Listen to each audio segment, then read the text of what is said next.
আসসালামু আলাইকুম ভিউয়ার্স, কেমন আছেন সবাই? আশা করছি আল্লাহর রহমতে সবাই ভালো আছেন, সুস্থ আছেন। আমি আলহামদুলিল্লাহ ভালো আছি।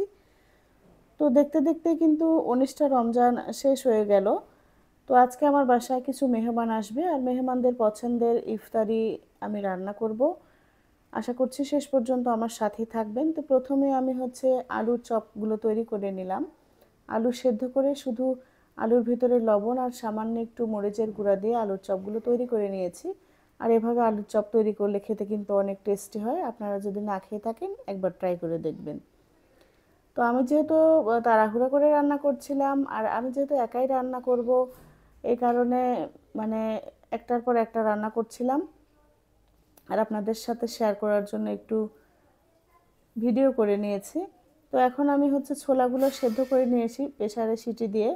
এখন ছোলাগুলো ভাজার জন্য চুলাতে একটা কড়াই বসিয়ে দিয়ে তার ভিতরে পেঁয়াজ কুচি দিলাম আর কাঁচামরিচ বাটা দিলাম, আদা বাটা দিলাম, রসুন বাটা দিলাম আর মশলা বাটা দিলাম। আজকে আবার অন্য স্টাইলে আমি ছোলাগুলো রান্না করে নেব। আর এভাবে ছোলা রান্না করলে কিন্তু খেতে অনেক টেস্টি হয়। তো হলুদ, লবণ, মরিচের গুঁড়া সব মশলা দিয়ে তারপরে ছোলাটা দিয়ে কষিয়ে কষিয়ে রান্না করে নেব। তো ঝোলটা শুকিয়ে গেলে, খুব একটা বেশি ঝোল দেওয়া হয়নি, সামান্য একটু ঝোলের পানি দেওয়া হয়েছিল মশলা কষানোর সময়। তো এখন ভালোভাবে ভেজে নিলেই আমার ছোলাটা রেডি হয়ে যাবে। ছোলাটা রেডি করে রেখে আমি মুরগি কেটে নিচ্ছি।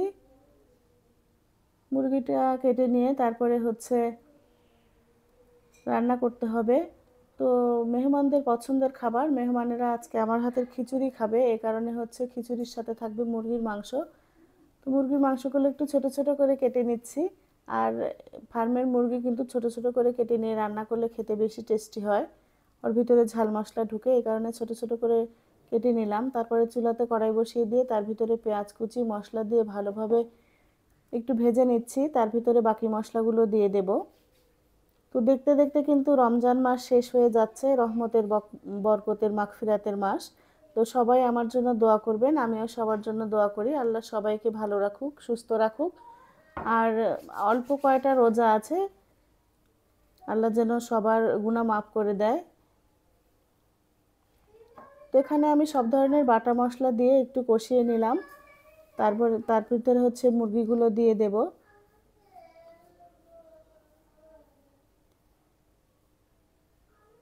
কয়েকটা কাঁচামরিচও দিয়ে দিয়েছি। এখন একটু কষিয়ে নিয়ে যখন তেল উঠে আসবে তখন মুরগিগুলো দিয়ে ভালোভাবে কষিয়ে রান্না করতে হবে। আর মুরগির মাংসগুলো যেহেতু একটু ছোট ছোট করে কেটেছি, অনেক টেস্টি হয়েছিল রান্নাটা। তারপরে আমি যেহেতু আমার মেহমানেরা আমার হাতের খিচুড়ি খেতে চেয়েছে, এই কারণে আমি এখানে 2 কেজির মতো চাউল নিয়েছি। তার ভিতরে প্রথমে দিয়ে দিলাম তেজপাতা, গরম মশলা, কাঁচামরিচ, জিরা বাটা, পেঁয়াজ, রসুন সব কিছু দিয়ে হাতে মেখে এই খিচুড়িটা রান্না করব। আর 2 ধরনের ডাউল দেব আমি এই খিচুড়ি রান্নাতে, একটা মসুরের ডাউল আর একটা বুটের ডাউল। 2 ধরনের ডাউল দিয়ে খিচুড়িটা রান্না করেছিলাম। আলহামদুলিল্লাহ খিচুড়িটাও কিন্তু অনেক টেস্টি হয়েছিল আর আমার মেহমানেরাও অনেক পছন্দ করেছে। তারা যেহেতু আমার হাতের খিচুড়ি খেতে চেয়েছিল, সাথে আমি আরও ইফতারি আয়োজন করেছিলাম, সেগুলোও আপনারা দেখতে পাবেন। আশা করছি ভিডিওটা সম্পূর্ণ দেখবেন আর একটা লাইক দিয়ে সুন্দর একটা কমেন্ট করবেন। তো হাতে মেখে খিচুড়ি রান্না করলে কিন্তু খেতে ভালোই লাগে। আর এটা আমাদের বাড়ির চাউল, মানে আমার শ্বশুর বাড়ি থেকে এই চাউলগুলো নিয়ে আসা হয়েছিল, কেনা চাউল না। আর এই বাড়ির চাউলের খিচুড়ি রান্না করলে আমরা সবাই অনেক পছন্দ করি।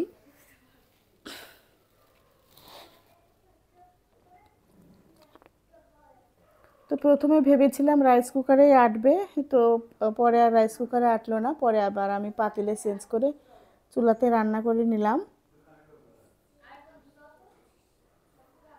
আর খিচুড়ি মেখে নিয়ে তারপরে পানিটা যখন গরম হয়ে আসছে তখন আমি ডাউলগুলো দিয়েছি। এতে ডাউলগুলো একেবারে ভেঙে গলে যাবে না, সেদ্ধ হবে কিন্তু একেবারে মিশে যাবে না। আর এরকম করে খিচুড়ি রান্না করলে কিন্তু খেতে অনেক টেস্টি হয়। আর এদিকে মুরগির মাংসটাও আমি রান্না করে নিলাম।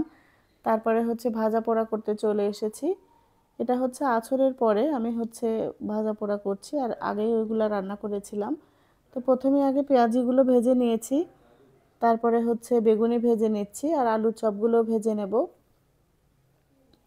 তারপরে আবার মুরগির মাংসটা এক চুলাতে দিয়েছি, আর এই পাশের চুলাতে হচ্ছে আমি ভাজা পোড়া করছি। এর মধ্যে কিন্তু ইফতারের টাইম হয়ে গেছে। তারপরে সব কিছু দিয়ে প্লেট সাজিয়ে নিয়ে আলহামদুলিল্লাহ সবার সাথে একসাথে ইফতারি করলাম। খুব ভালো লাগলো। আল্লাহ যেন এরকম করে মানুষকে প্রত্যেক বছরই খাওয়ানোর তৌফিক দান করে, মানুষকে খাওয়াতে পারি। তো সবাই আমার জন্য দোয়া করবেন। সবাইকে আল্লাহ ভালো রাখুক। আসসালামু আলাইকুম।